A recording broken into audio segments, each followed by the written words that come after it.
ہر قسم کے روحانی جسمانی مسائل اور وظائف کے لیے پیر اقبال قریشی چینل کو سبسکرائب کریں۔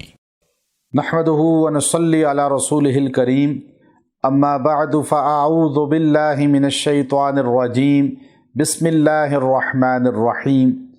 رمضان المبارک کی 24واں روزہ جو عشرہ عتق من النار کا حصہ ہے، اور یہ وہ لمحات ہیں آخری عشرہ کے اندر لیلۃ القدر کو تلاش کیا جاتا ہے، اور اس آخری عشرہ کی 24ویں روزے کی رات یا دن میں ایسا خاص عمل آپ کو دینا ہے۔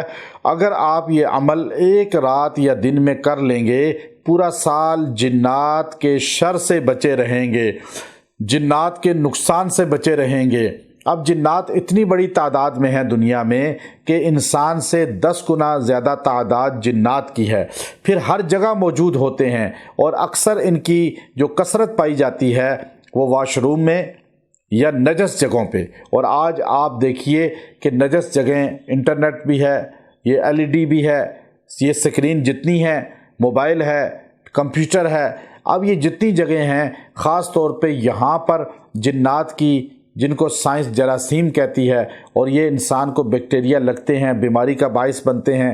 ہمارے نبی علیہ السلام نے پہلے کہا کہ جنات اگر بسم اللہ نہیں پڑھیں گے، کھانے کے ساتھ شریک ہو جائیں گے، آپ کے جسم میں بیماریاں بنائیں گے۔ آج بیماریاں اتنی بڑھ چکی ہیں صرف بسم اللہ نہ پڑھنے کی وجہ سے، باتھ روم کی دعا نہ پڑھنے کی وجہ سے، آپ کے ساتھ باڈی میں وہ مداخلت کر کے بیماریوں کا باعث بنیں گے، اسی لیے آج بڑھ چکی ہیں۔ تو آپ اگر یہ عمل کریں گے 24 رمضان کو دن میں یا رات میں، اللہ آپ کو پورے سال جنات کے وار سے بچائے گا۔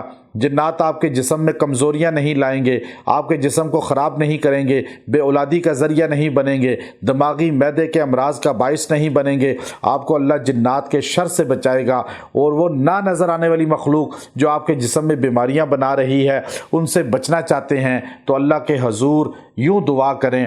سورہ مومنون آیت نمبر 98، اعوذ بک ربی ان یحضرون۔ آپ یہ 111 بار پڑھ کے دعا کریں، اور اس کے بعد اپنے بچوں کو بھی اس کا، عورتوں کو بھی بتائیں، وہ بھی پڑھیں اور اسی طرح دعا کریں۔ پھر کوشش کیا کریں کہ روزانہ ایک بار اس کو پڑھ لیا کریں۔ آپ پورا سال جنات کے وار سے بچے رہیں گے، نہ آپ کے گھر پہ جنات کا حملہ ہوگا، نہ آپ کے جسم پہ حملہ ہوگا، نہ نقصان کوئی دے سکیں گے۔ اللہ آپ کو ان سے اور ان کو آپ سے دور کر دے گا۔